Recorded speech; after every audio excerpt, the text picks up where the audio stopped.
Hello बच्चों, let's see the question. Our question says genetic drift operate in. जो genetic drift होती है वो किसमें ऑपरेट होती है? ऑप्शन हमको 4 ऑप्शन गिवन है। ऑप्शन ए में दिया गया है large isolated population, option B में दिया गया small isolated population, option C में दिया गया fast reproductive population and option D में दिया गया स्लो रिप्रोडक्टिव पॉपुलेशन। तो सबसे पहले बात करेंगे हम लोग बच्चा की कॉन्सेप्ट की हम लोग बात करते हैं यहाँ पे। जो देखो, जो फैक्टर अफेक्टिंग हार्डी बीनवर इक्विलिब्रियम थे वो क्या थे, पहले हम उसके बारे में आपको बता देते हैं। Factor affecting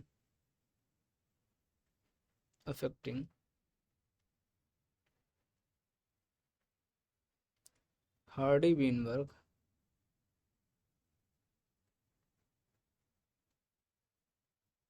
Hardy Weinberg equilibrium.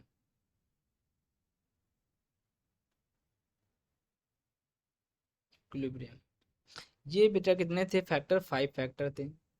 कौन कौन से थे? सबसे पहला फैक्टर क्या था इनका? सबसे पहला फैक्टर था जीन माइग्रेशन और जीन फ्लो। जीन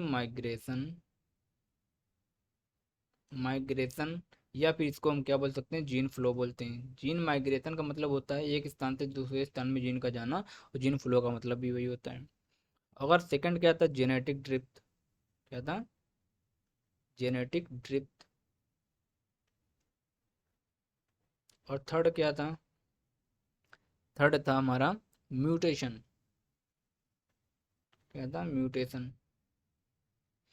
फोर्थ क्या होगा? फोर्थ होगा जेनेटिक रिकॉम्बिनेशन।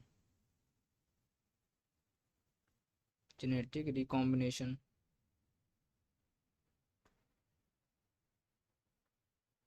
और फिफ्थ क्या था बच्चा? फिफ्थ था नेचुरल सिलेक्शन या नेचर सिलेक्शन।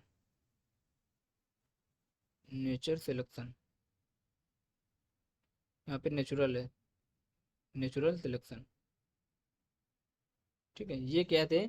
फैक्टर अफेक्ट कर रहे थे हार्डी विनबल इक्विलिब्रियम को। हार्डी विनबल इक्विलिब्रियम की इक्वेशन क्या थी? मैं आपको बताता हूँ। ये क्या था? P square plus 2pq plus Q square equal to 1। ये जो 1 है बेटा, अगर ये सारी के सारे ये जो जितने भी दिए गए हैं, ये सारे के सारे फ्रिक्वेंसी 1 के बराबर हैं, है ना। All frequency equal to 1। All frequency equal to 1। तब तो क्या है? हार्डी वेनबर इक्वेशन क्या है बेटा? बैलेंस है। तो ये क्या हो जाएगा? बैलेंस हो जाएगी इक्वेशन। बैलेंस है। अगर इसमें कुछ भी गड़बड़ हुआ, 1 के बराबर नहीं हुआ या कुछ कम ज़्यादा हुआ, तो वो कैसे होगी? हार्डी वेनबर प्रिंसिपल की जो इक्वेशन है वो बेटा क्या होगी? फ्लॉप हो जाएगी। मतलब वो एक तरह से उसका फॉलो नहीं कर पाएगी। तो वो फैक्टर जो होते हैं वो कौन से फैक्टर होते हैं जो अफेक्ट करते हैं? पहला, अगर जीन माइग्रेशन हो गया या जीन फ्लो हो गया तो हड्डी पर इक्विलिब्रियम क्या होगा? काम नहीं करेगा। अगर जेनेटिक ड्रिफ्ट हो गया तो भी काम नहीं करेगा। अगर किसी पॉपुलेशन में म्यूटेशन हो गया, म्यूटेशन क्या होता है बेटा? सडन चेंजेज होता है डीएनए सीक्वेंस में, उसको क्या बोलते हैं हम लोग? म्यूटेशन बोलते हैं। अगर जेनेटिक रिकॉम्बिनेशन हो गया, रिकॉम्बिनेशन का मतलब होता है बेटा दो चीज़ें क्या हो रही? जुड़ रही हैं, मतलब दो जीन का क्या हो गया? रिकॉम्बिनेशन हो गया, जेनेटिक रिकॉम्बिनेशन हो गया, तो भी क्या होगा? ये इक्विलिब्रियम जो होगा ये मेंटेन नहीं रहेगा। अगर नेचुरल सिलेक्शन हो गया तो भी क्या होगा बेटा? मेंटेन नहीं रहेगा। तो यहाँ पे हमसे क्या बोला गया है? इस ये क्या है? ये फैक्टर हैं, अफेक्ट कर रहे हैं जो हार्डी विनबल इक्विलिब्रियम को। ये कितने? 5 हैं। Gene combination, genetic drift, mutation, genetic recombination, natural selection. इसकी इक्वेशन जो है, ये इसकी फ्रिक्वेंसी बैलेंस कितनी होती है? 1 के बराबर होती है।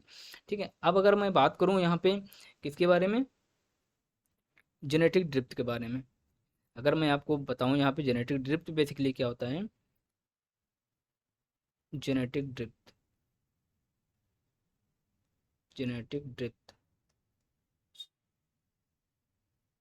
देखो, जेनेटिक ड्रिफ्ट का मतलब क्या होता है? अगर देखो, जेनेटिक ड्रिफ्ट समझने से पहले आपको जीन फ्लो बताना पड़ेगा बेटा। Gene flow. जीन फ्लो, जब जीन का माइग्रेशन मल्टीपल टाइम हो जाए, है ना। Gene migration, gene migration,